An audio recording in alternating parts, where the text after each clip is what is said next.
Okay, so first up, real talk. Does anyone besides me hoard seasonally available food items?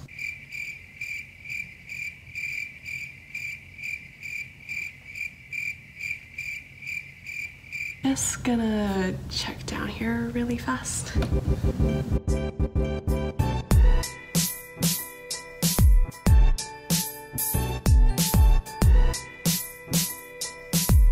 Hey guys, it's Monique.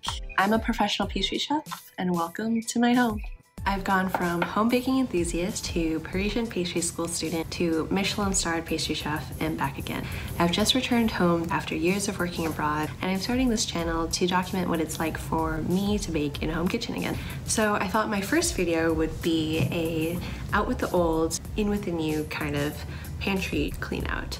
And this challenge that I wanted to take on falls in line perfectly with the first week of fall. Get it? Fall? Okay, an important thing to know about me is that I adore Trader Joe's. That store plus Target are the two things that I miss the most when I'm living outside the US. Like, don't get it twisted, it's not my family, it's not my friends, it's not my home. So I used to work at the French Laundry, and while I was living in Napa, I went through a phase of complete and utter obsession with Trader Joe's pumpkin spice cookie butter. So much so that I managed to acquire not just 1, 2, 3 or 4 or even 5 jars, but at least 6 jars of it, because now I have all of this. And yes, this is a cry for help. Obviously, my rationale was that I wanted to enjoy this all year long, and I was doing the math like, okay, 1 every 2 months, that's not so bad. I think my arteries could handle that. But long story short is that I didn't power through them at the expected rate. So now I find myself with a surplus of all of this cookie butter and not enough stomach real estate to stomach it all. At least not in its original intended form, which is like a pâte à tartiner, or basically a toast bread. The good news though is that it's prime pumpkin spice latte season, which means that it's the time of year that I get to be the most unapologetically basic. And I'm embarking on a journey to find different ways to bake this cookie butter into delicious new desserts. So if you love cookie butter, Trader Joe's, pumpkin spice lattes, and follow me along for this pastry adventure. Hey guys, sorry for the abrupt costume change. I wasn't able to keep filming yesterday, but now I have on my favorite fall sweater, a MAC lip liner on in the color spice, and I am ready to go. The first thing I do when I'm creating any dessert around a particular ingredient, which in our case is this pumpkin spice cookie butter, is to try and get a thorough understanding of the taste and the texture of the product. Now, I'm not as cool as Claire Saffitz, so I'm not gonna do the whole gourmet makes thing of reading off the list of terrifyingly processed ingredients, but I do think it's important to note that the first few ingredients, which are therefore the main ingredients, are cookies, cane sugar, palm oil, invert sugar, parentheses, corn, and pumpkin puree. For our purposes, we can basically break these down to be starch, sugar, fat, and a little bit of water.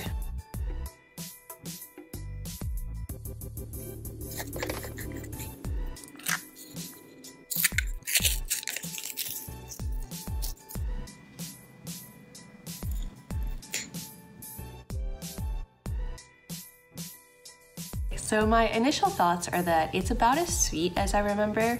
The pumpkin and spice flavors are pretty strong, respectively. I mean, it would be worrisome if they weren't, because it is called pumpkin spice after all.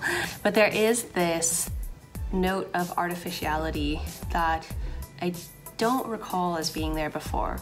It's possible that my tastes have changed, but I don't see why they would have, considering I still eat Nutella like a fiend. And we all know Nutella is pretty heavily processed. So because this bread is primarily composed of fat and sugars, I think it would lend itself pretty well to being used in the same way that a cinnamon schmear in a cinnamon roll would be used, or in a way that the chocolate schmear of a babka would be used. Because those schmears, let's say in a cinnamon roll, for example, are made up just of butter, sugars, and any sort of flavorings, usually spices. And instead of just using it straight straight out of the bottle. I'll probably mix in some additional spices to amp up that fall spice flavor, and also try to detract from that. It's not even really like a saccharine, too sweet kind of feeling. It's more just like very artificial. So to take away from that a little bit, maybe the spices can kind of ground it in a heartier, I don't really know what the right word is. Maybe the spices can help ground it in like a heartier flavor profile. And with that, let's just hit the kitchen. In the end, I decided to go with pumpkin cinnamon rolls because they're so festive and are perfect for back to school season. So I adapted my tried and true all-time favorite brioche recipe to include pumpkin puree. The first thing we need to do is scale 200 grams of butter and dice it into small cubes. And the reason why we do this step absolutely first is so that the butter has time to temper, which is very important to how it incorporates into the dough, which does significantly impact the final product. If the butter is too warm, the dough will be a sloppy mess and have a hard time developing gluten. And if the butter is too cold, there will be bits of hard butter throughout the dough, resulting in empty pockets upon baking.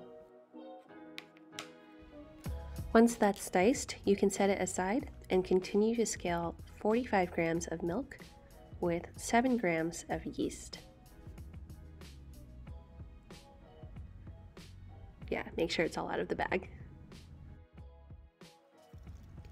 Mix thoroughly and set aside. Then scale 212 grams of pumpkin puree, which is half of a regular sized can, along with 2 eggs, which should be about 55 to 60 grams each.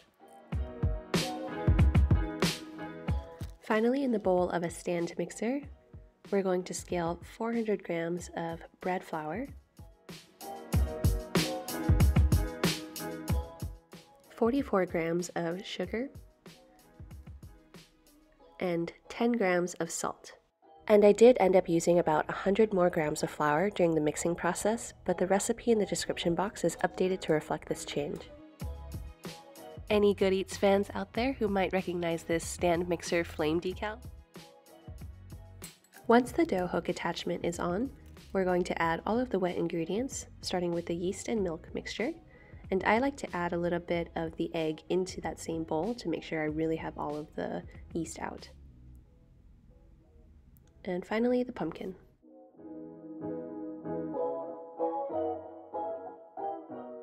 Start the mixer on a low to medium setting and set a timer for 5 minutes. Once the 5 minutes have elapsed and the dough has started to come together, we're going to scrape down the sides and the bottom of our bowl and start to gradually add in the butter. The proper consistency of the butter is what the French would call pommade, which literally means cream or ointment. It should still be in a solid state, but soft and squishable, like this. Once all the butter has been added, mix for another 15 to 20 minutes, scraping down as necessary until the dough starts to pull away from the sides of the bowl and there has been enough gluten developed. Depending on the humidity of your environment and the moisture content of the pumpkin puree, you may need to add more flour in the event that the dough is not pulling away from the sides, but do it bit by bit until the dough has just enough to come together. For gluten development, I generally check by doing either a window pane test and/or pulling on the dough to see how much strength it has when it pulls back. Transfer to a greased bowl and give it a fold by pulling the dough from the outside edges into the center. Then we're going to put the thing down, flip it, and reverse it so that the smooth side is on top. Cover it with a towel or plastic wrap and let it proof for 40 to 60 minutes depending on the temperature of your kitchen. My kitchen was around 80 degrees Fahrenheit, so I started with 40 minutes and added 15 minutes later. While those are proofing, we're going to add some additional spices to our pumpkin spice cookie batter. For the whole jar of 400 grams, I added 1.5 teaspoons of cinnamon, 1 teaspoon of ginger, half a teaspoon each of allspice and nutmeg, and a 1/4 teaspoon of salt. Feel free to adjust accordingly to your taste though. Once the 40 to 60 minutes have elapsed and the dough is doubled in size, deflate the dough and give it one more fold by repeating the same motion as before, pulling the outside edges of the dough into the center. Then, using plastic wrap, flatten the dough into a square and wrap it tightly before placing in the fridge. I was out of plastic wrap, so this is my janky MacGyver version. Please don't judge me. Refrigerate at least 3 hours until the dough is fully chilled through, but preferably overnight so that the yeasty flavors have time to fully develop. Once the dough is thoroughly chilled, we're going to flour our surface. Not like this, but like this. There are actually 2 different words in French to describe these actions because they are so different. In pastry, we will almost always use the former, while the latter is used more often in bread baking. I only have this baby rolling pin at home, but do try to use a full-size one if you have it. We're going to be rolling this out to 50 centimeters long by 38 centimeters wide, or for my imperialist system homies out there, that would be 20 inches long by 15 inches wide. Don't forget to flour the underside of the dough as well to prevent it from sticking to the table. That being said, whenever I'm rolling out a pastry dough, I try to use as little flour as possible because too much of it will change the texture of the end product, causing it to be dense and dry, which no one wants.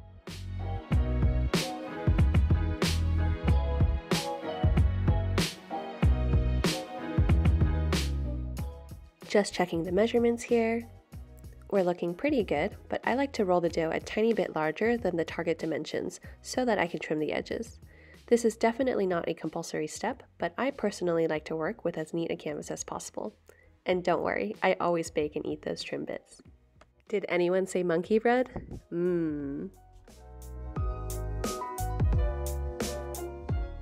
To spread our filling, we can either use this offset spatula, or this tool, which I call a corn, but what most people call either a bowl scraper or maybe a pass card if they're working in a savory kitchen. Personally, I prefer the offset because pastry habits die hard, I guess.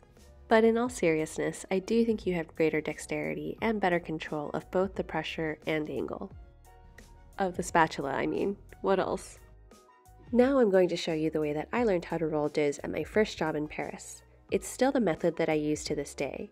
To be honest, cinnamon rolls are pretty forgiving and don't necessarily require this much technique, but it's always good to have proper form no matter what you're doing, because that knowledge and practice can be applied later, so that when you eventually make something more complicated, you'll be ready for it. With your leading hand, meaning the one moving first in any given direction, you'll use your thumb to lift up the edge of the dough from the table, and gently secure it with a pat from your following hand. Then for the second roll, you'll use the thumb and index finger of your leading hand to roll the dough in and secure it again with another pat from your following hand.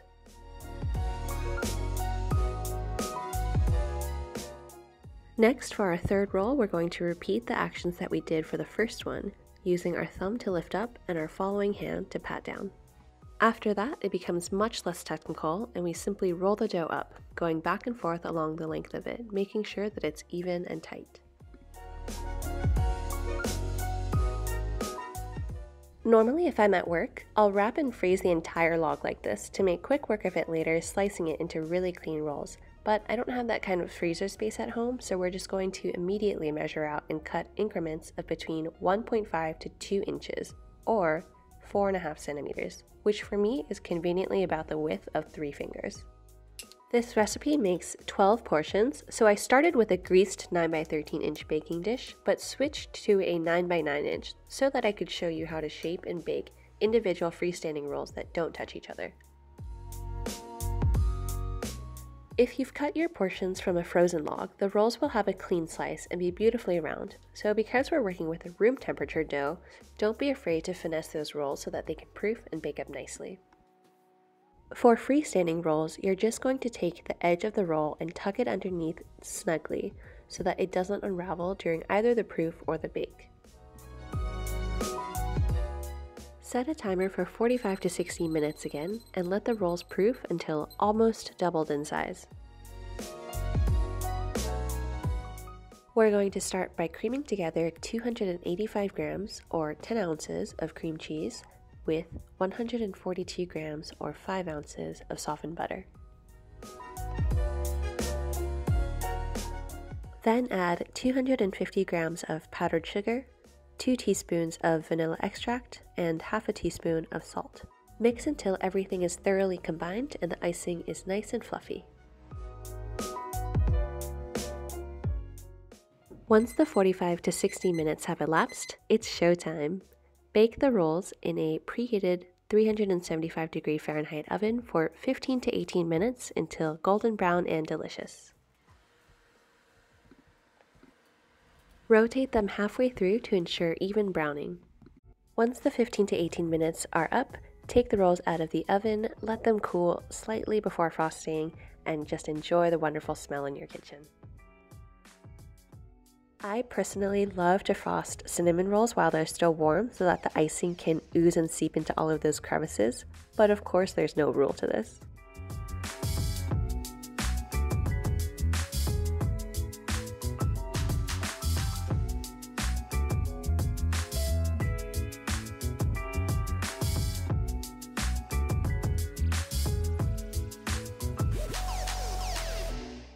Hey guys, okay, so the cinnamon rolls are finally out of the oven and I am so excited to eat them. You have no idea, the kitchen smelled amazing while they were cooking. So let's dive right into this taste test. We have her here and we're going to take a very unladylike bite.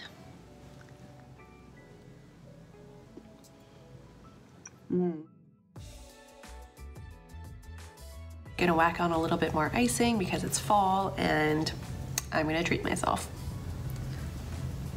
Now that's a good bite.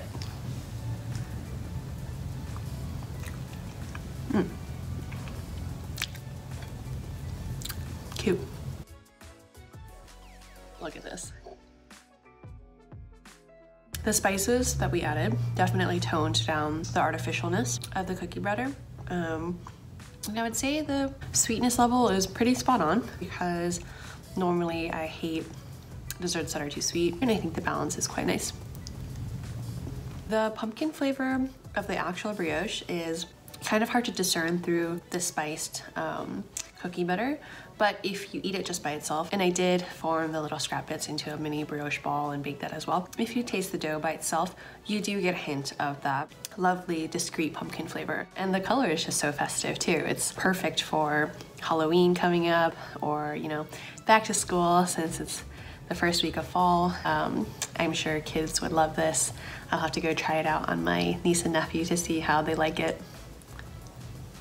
I do think it's unfair to judge baked goods when they're eaten warm though, because everything tastes good when it's warm, except for maybe croissants and pain au chocolat or other laminated doughs that need some time to kind of rest and cool into their structure. But otherwise, like, a baked good will always taste better hot.